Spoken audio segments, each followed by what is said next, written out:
Welcome to the show. We've got a lot for you this week. Sonos and their brand new Arc soundbar. How to attend a concert without actually attending a concert. Oppo join us to talk about the Find X2 range of 5G smart devices.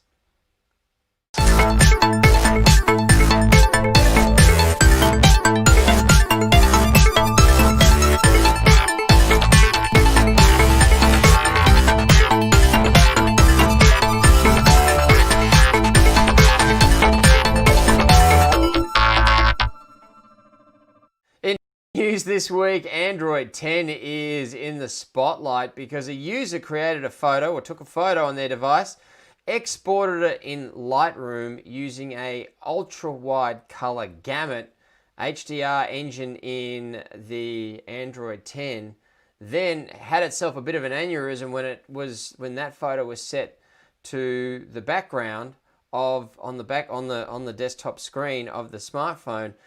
The smartphone then put itself into this sort of automatic infinite loop thing because the color gamut was too wide for the Android 10 rendering engine to handle. So reboot was the result, not just for this phone, but for any phone that attempted to use that image with the ultra wide color gamut as part of it. So an interesting one there with Android 10.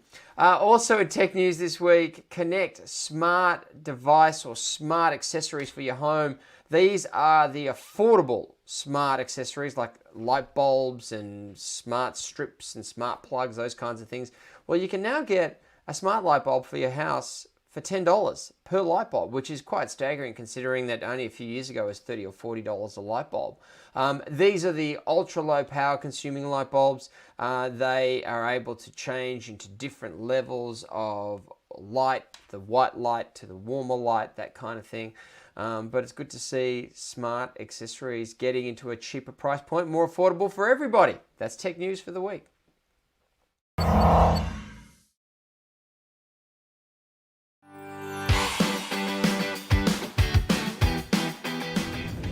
This is Genie, the touchscreen device delivering your favorite streaming entertainment.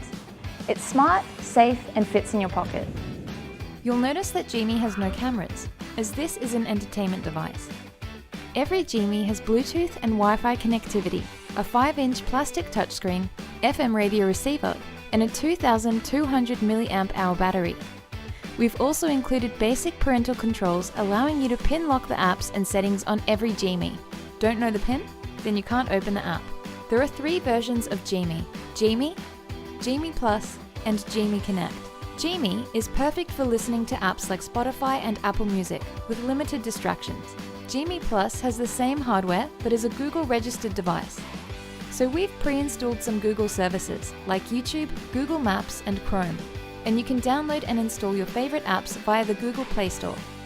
Genie Connect is just like the Genie Plus, but with 4G connectivity. Your Genie Connect will stream your favorite entertainment via Wi-Fi and 4G, make and receive calls, and also text. With Genie Connect, we've included the ability to personalize the incoming and outgoing call and SMS experience using our preloaded call block. Block or approve incoming calls and SMS traffic as you decide. Find your Genie, a safer, smart device.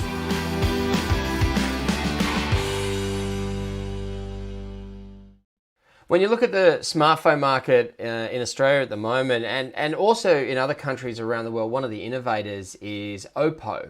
They've only been really a big brand for a few years now. They've been squirreling away for many years though, making smartphones and all sorts of different smart technologies, trying to convince us to jump across to the Oppo brand. And they've actually been doing pretty well here in Australia, and they've got a new lineup of 5G handsets in the Find X2 range. There's 3 different handsets that are coming out, and they're doing some really, really clever stuff. I thought today we'd have a chat with Michael Tran. He's from Oppo.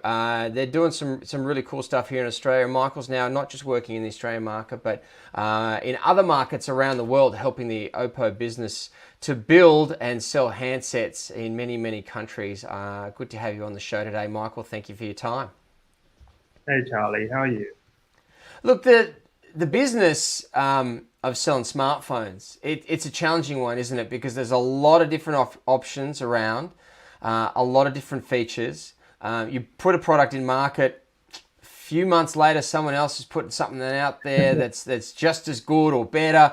But you guys have been improving your market share and your ranking, especially here in Australia.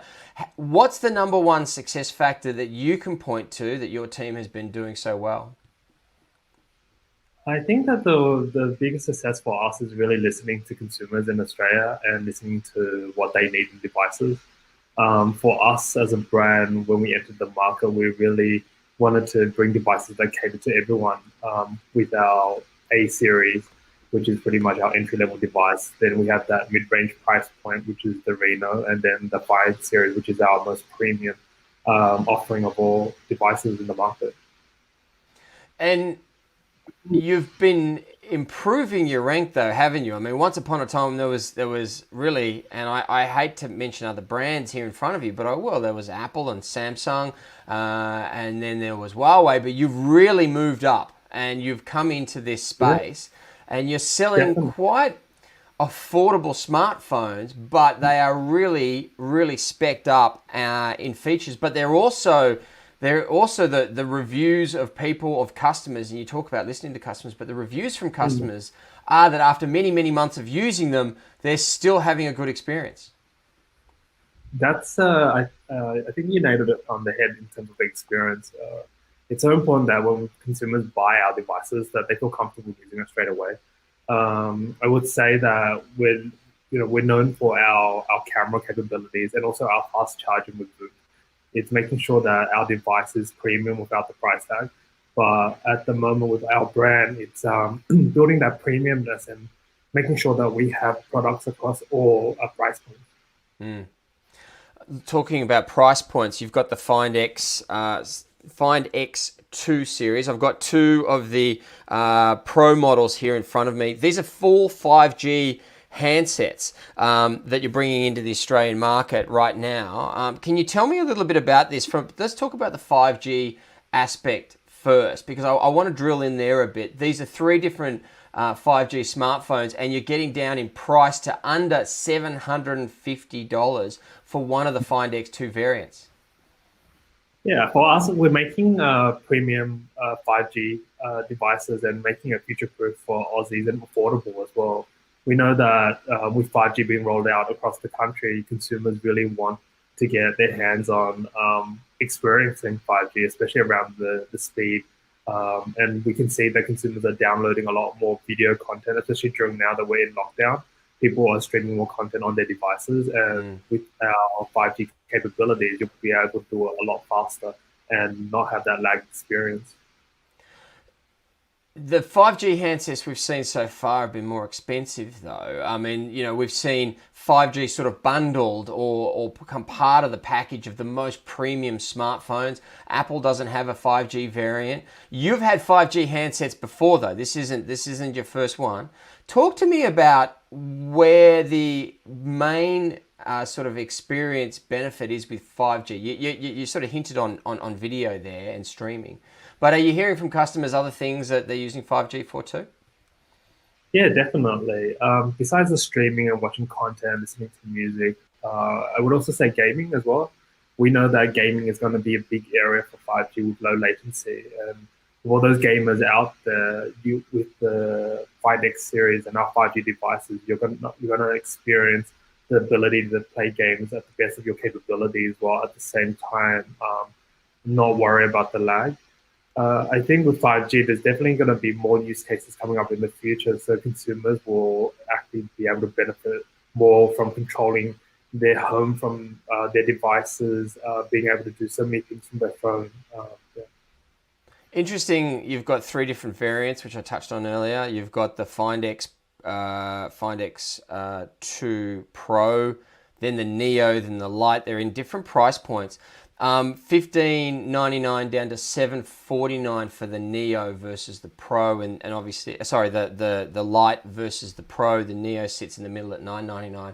Who is buying, or who would be buying which variant, and how do you decide which one? Because they're all 5G, but they're obviously got their own sort of special sauce for whatever which of the three devices they are. So we've launched the Find series, which is 3 5G smartphones at varying price points to cater to all Aussies. I would say that the Pro is our flagship. It is the best screen to date on our device, and it caters to consumers that really want that cinema experience. I actually say it's a cinema experience in the palm of your hand.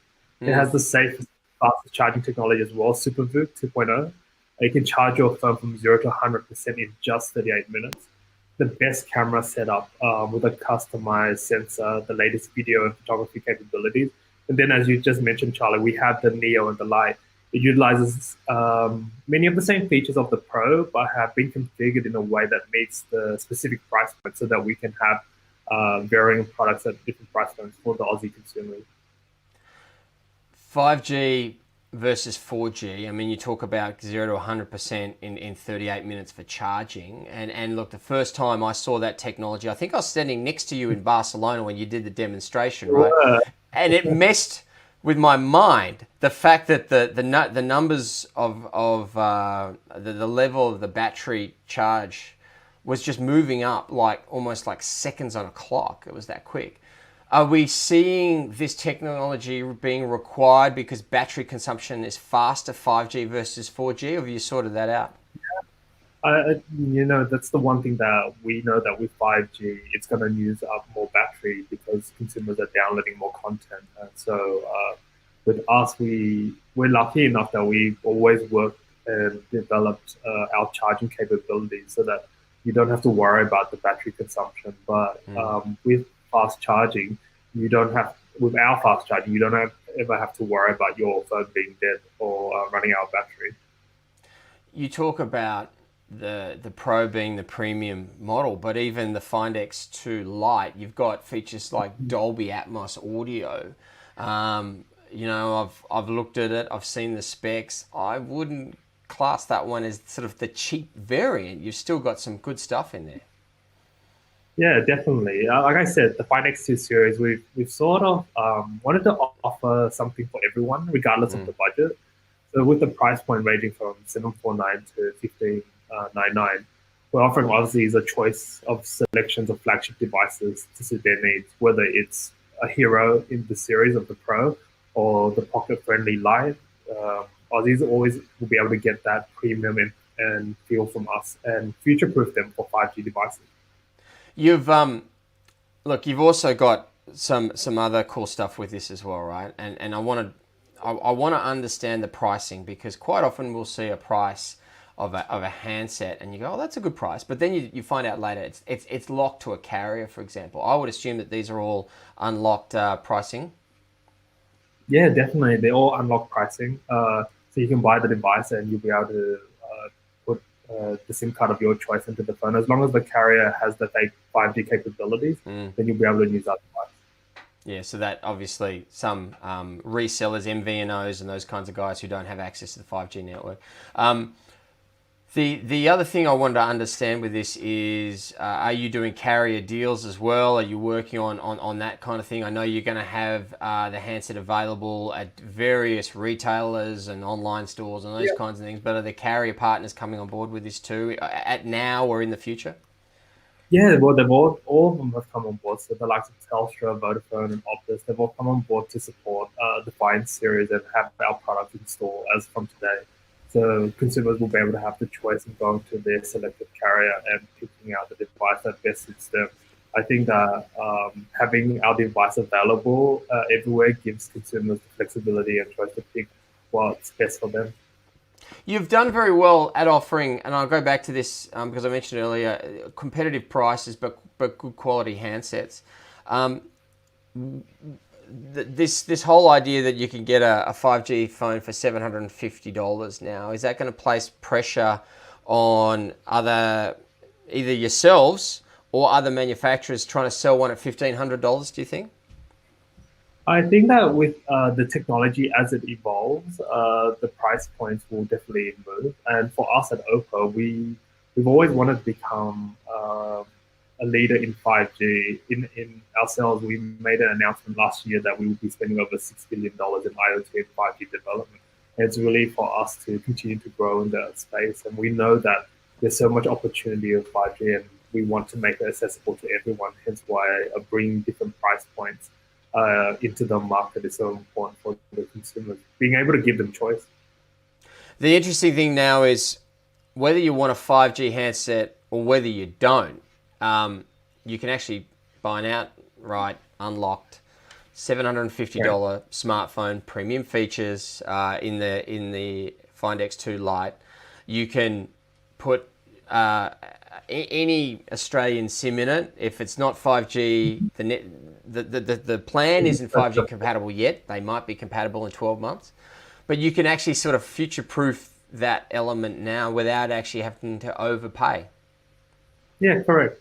And I think as the networks become stronger, it's going to be better experience for the consumer. So if you buy the 5G device now, like you said, Charlie, it's future-proofing yourself. All right. Look, to be honest, Michael, it's really quite a compelling opportunity for people who are looking for a new smartphone. No doubt it's going to place pressure on other vendors who are trying to sell upwardly $1,500 and more. But that's for them to worry about. I mean, you guys are sort of waging your battle between $750 and $1,600, depending on which Find X2 you want to go with.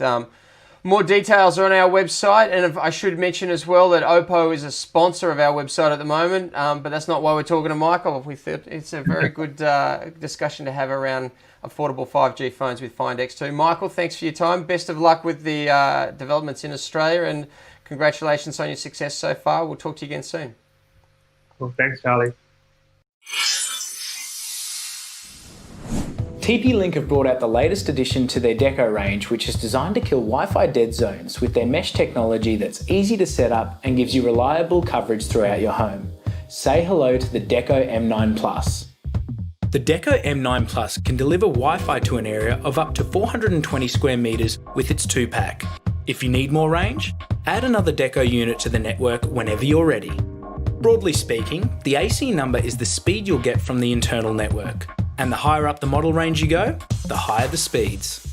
The Deco M9 will be able to provide a fast and stable connection with speeds of up to 2,134 megabytes per second.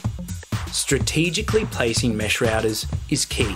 If you have a large home area with multiple floors, it can be a good idea to place one unit on each floor, or one at each end of the house to maximise your network coverage. The TP-Link Deco range is designed with today's smart homes in mind too, with the ability to connect over 100 devices without noticeable latency. All right, I'm putting in the wireless earbud and taking out the cabled one because the wireless earbuds charged up. Let's talk about headphones and headphone technology now on the show. Sony has been doing some very, very cool stuff in this space. I've got a pair of their 1000X Mark IIIs, the noise cancelling headphones, and they are a sensational pair of headphones to wear, and I've provided many hints and tips to fellow travelers flying across the other side of the planet on how you can wear your headphones while you're sleeping, and it gives you a much better sleep while you're on the plane. So if I've given that tip to you and you've used it, or you're using it generally, look, it is a great way to fly, but we're not flying at the moment. So noise cancelling headphones are doing a different job for us right now. I thought we'd have a chat with Andrew Hughes from Sony. They've just brought out a month ago the WH-CH710N base level noise cancelling headphones. I thought we'd be talking to him about noise cancelling headphones in general, plus a whole bunch of audio technology. How are you, Andrew? Very well. How are you, Charlie? Yeah, good to talk to you. So 1000X Mark IIIs still going really well, but they're at the top of the range in terms of your noise cancelling technology that you've got. They're wireless, there's the companion app, that kind of stuff. I understand the WH-CH710Ns are lower down or at the bottom end of that noise cancelling range that you've got in terms of price. What am I getting for a set of these headphones? So with the very entry level of our lineup, the CH710N provide a really very easy to use pair of headphones. Everyday use them on the train, use them at home, maybe at the office if you return to the office. We've got a video on screen now. One of the other great features about this model is you really won't need to charge them often. You get up to 35 hours battery life, and that's with the noise cancelling and wireless on. Very, very easy operation. There's a key on the right ear cup. Pressing that key turns on the adaptive noise cancellation. It's using very much similar technology as the 1000X overhead, top of the line model, but in a much easier form factor. So hit the key once, turn on the noise cancelling, hit the key the second time, and you can turn on your ambient sound mode. So very easy to use at an attractive price point. And you can see they're available in the 3 colors also. With the 1000X Mark IIIs, like when I'm wearing them on the plane, for example, I hold the hand over the right ear cup and it takes in the ambient noise. Bit of a messing with the mind for the cabin crew when they're talking to you and you got your headphones on, and you know I've had to educate them on how the technology works, which is a lot of fun. But are we seeing those kinds of features as well, or is that sort of kept for your higher range headsets?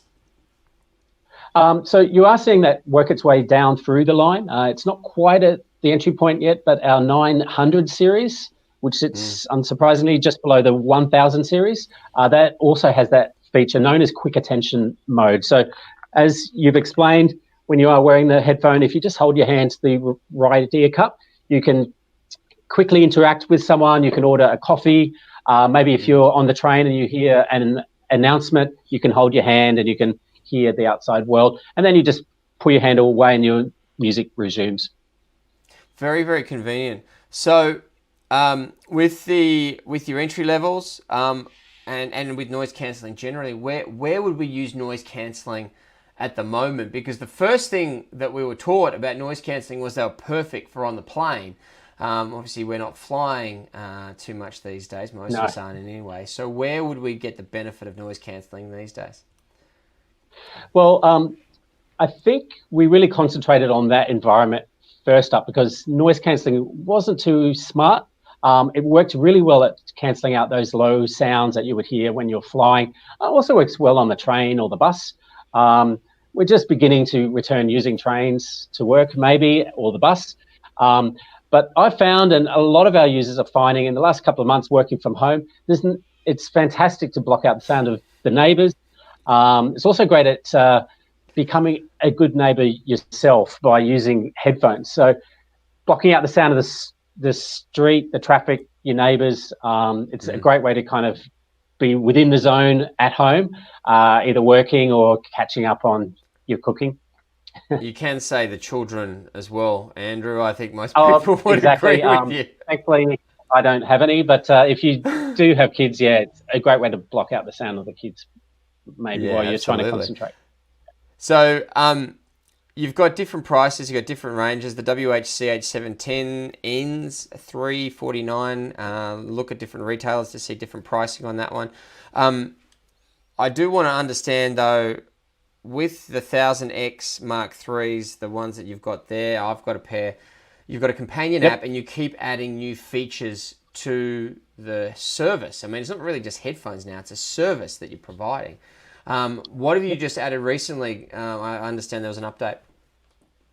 Yeah, so we've added something to the headphones known as adaptive sound control.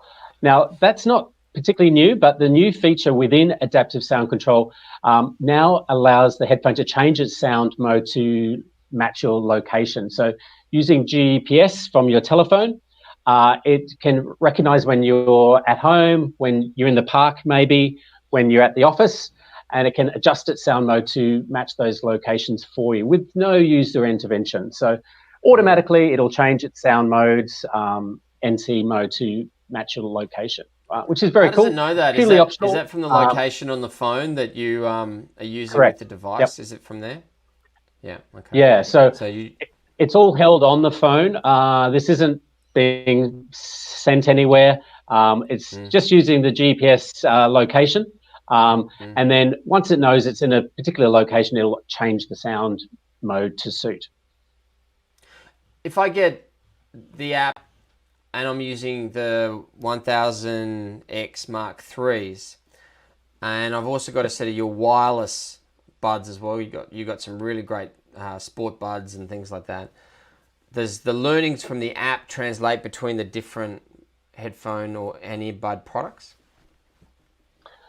Absolutely. So if you're talking about we do the 1000X in the truly wireless, that's likely the one you're talking of. That came out late last year, or around June last year, I should say. So we do the overhead version and we'll do the truly wireless version. Yeah, so maybe you're packing light, you really want to travel light, choose the truly wireless model. But going back to your question, yes, so once you've set it up within the companion app, regardless of which headphone you use that day, it'll react in the same way. Now, we flashed a video earlier in the interview about 360 audio. Now, I can safely say without a shadow of a doubt, the best headphone experience I've ever had was at CES this year when I had a set of the 1000X Mark IIIs on, and you were doing demos of your 360 audio experience through those headphones, and you had Alicia Keys at the Madison Square Garden, and I felt I was in the crowd. I felt I was there. How do I get that now? How do I get that experience? Am I able to do that now?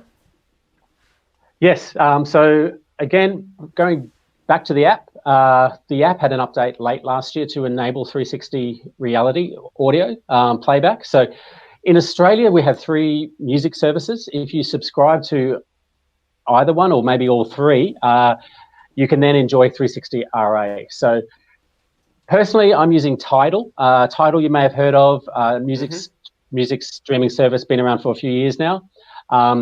With Tidal, they have, I did a count last night, about 160 albums in 360 RA. One of my highlights from Tidal at the moment is the David Bowie Space Oddity track. Had his 50th anniversary, or was it the 40th anniversary of that song just last year? Tony Visconti, very famous producer, produced the track in 360 RA, and listening to that in 360 RA through a pair of headphones, it really does feel like you're in the room with David Bowie. The surrounds are fantastic. 360 RA, its name kind of gives it away, but music producers are able to map out the instruments, the vocalist, up to 128 locations. So it can really open up that sound, really open up that track. Like you said, it feels like you're in the concert hall, feels like you're within the room with the artist, rather than simply wearing a pair of headphones. Yeah, and look, to be honest, so much of what we love doing as music lovers is going to concerts. We can't do it at the moment, obviously, especially not in this country. So anything that brings that richer music experience to us now is sensational. I guess if you've already got the 1000X Mark IIIs, you do the update. Subscribe to Tidal as one service, as you've mentioned, and off you go. You can do that. I'm going to go check that out. Thank you for that little tip. All right, lots going on there from Sony. 360 audio, the WH-CH710N entry-level noise-cancelling headphones. They're available now. The Mark IIIs have obviously been available for a while, and it's good to know 360 audio is available as well from the end of last year. So, Andrew, good to have a chat to you. Good to get an update on what's going on in music with Sony.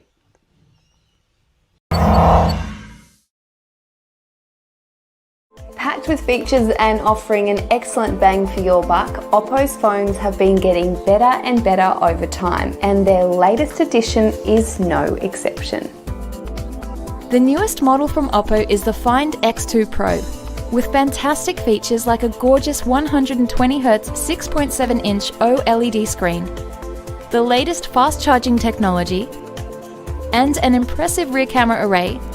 The Find X2 Pro is Oppo's latest and greatest 5G device. Starting with that beautiful screen, you'll discover the 120Hz refresh rate provides a super smooth viewing experience, whether you're playing games or watching videos. With QHD Plus resolution, it converts standard definition to HDR-looking videos, giving you superb results. The Find X2 Pro is Oppo's ultimate 5G flagship and features 360-degree antenna design for unrivaled connectivity. All right, on the show, let's talk about Sonos. A couple of weeks ago, we spoke to Sonos. They came on. We did an interview with them about the new Arc. Geoff Quattromani, friend of the show, is joining us today to talk about Arc as well as a whole bunch of other things. But before we get to Geoff, let's take a look at what Sonos told us a couple of weeks ago about their dual app strategy for Sonos products. Arc and also the new Sub and the new 5 that we announced at the same time as Arc, they all run exclusively on this new Sonos S2 app and software. And all of our other modern products will work on that software too. Now, those very oldest legacy products that you mentioned, those products will continue to work on our current software, which will be renamed S1. And so customers who have older products, they will be able to continue to use the software in S1 through the future. Geoff Quattromani, welcome. How long should Sonos be supporting their speakers for?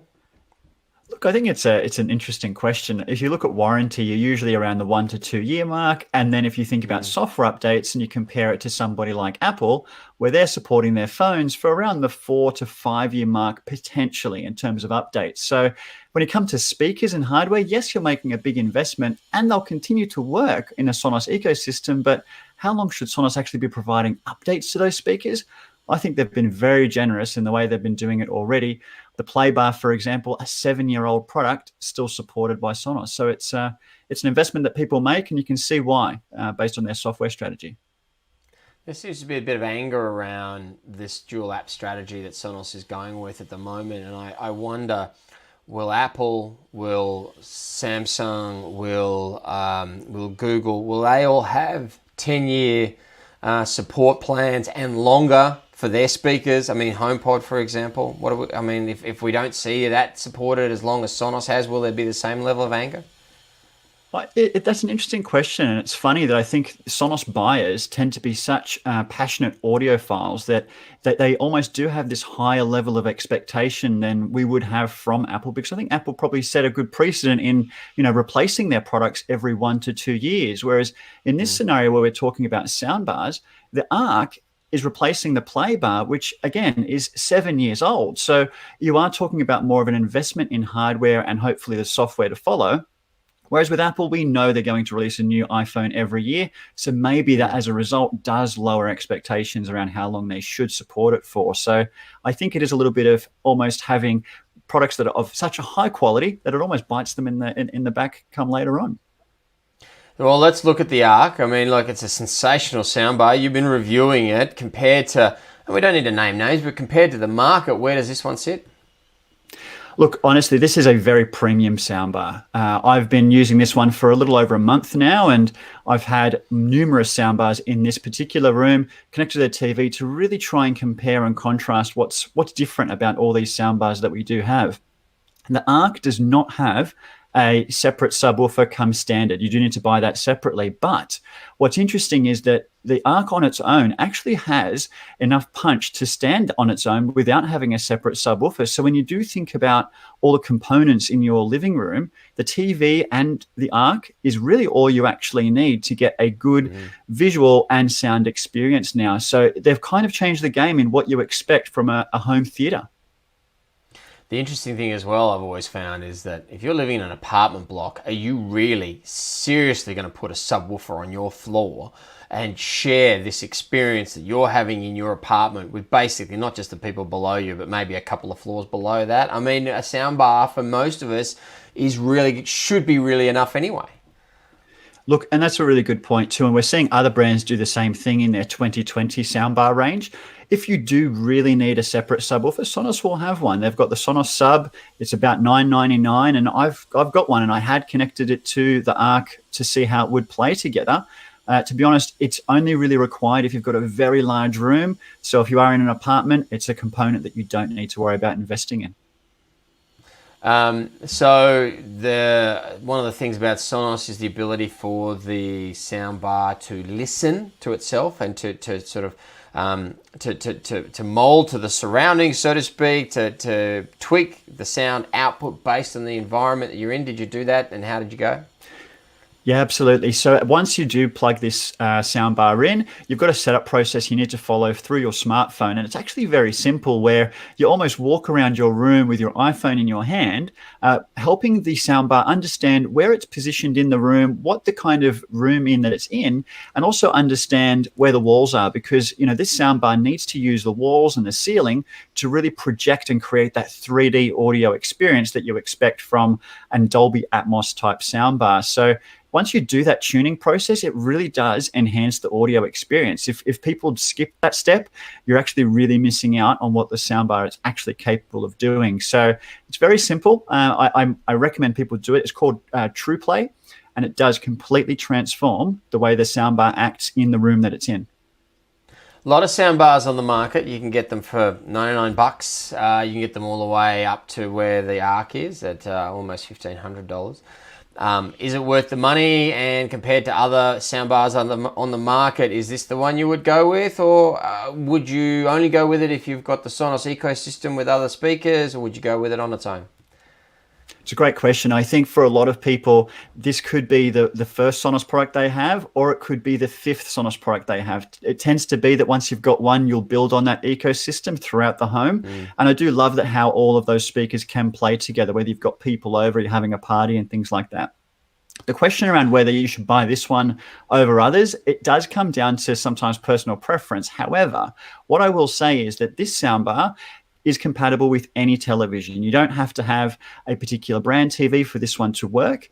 And the other thing as well to note is that this one will be around for a very long time. If you use the Play Bar, which is its predecessor as an example, 7 years on, we're finally seeing it being replaced. So this is more of an investment into a soundbar. The soundbar that you buy today from Sonos will sound different in 5 years' time than the day you bought it. And that's usually because of what we're talking about, these software updates that Sonos does do to bring this extra tuning and tweaking to continue to make this product sound better. So you won't see that from competitors. Generally, they'll have a whole new soundbar range every year.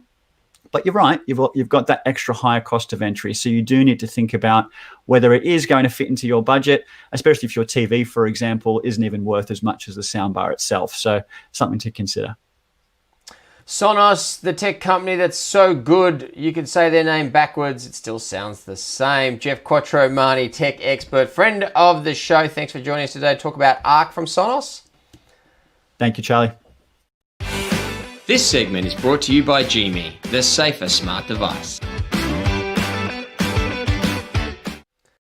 Questions this week. Leonie sent through a question. She's got a very basic Samsung mobile that she bought last year. It's unlocked. She wants to know, because she's only doing very basic things on it, calls and texts and a bit of data, what is a plan that she could subscribe to that will save her a bunch of money? Well, there's a couple out there, but one that we have subscribed to ourselves recently was Boost with their 12-month prepaid plan.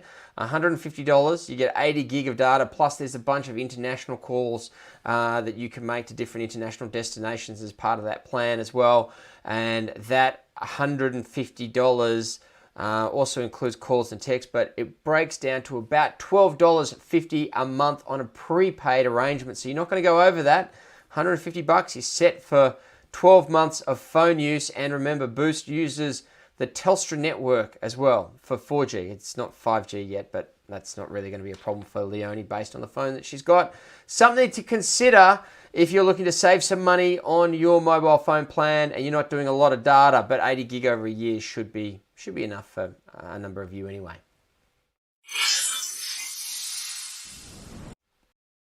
Thanks for tuning into the show. Comments below, you can send them in as well. Questions via the website, cybershack.com. We'll be back next week with more CyberShack Live.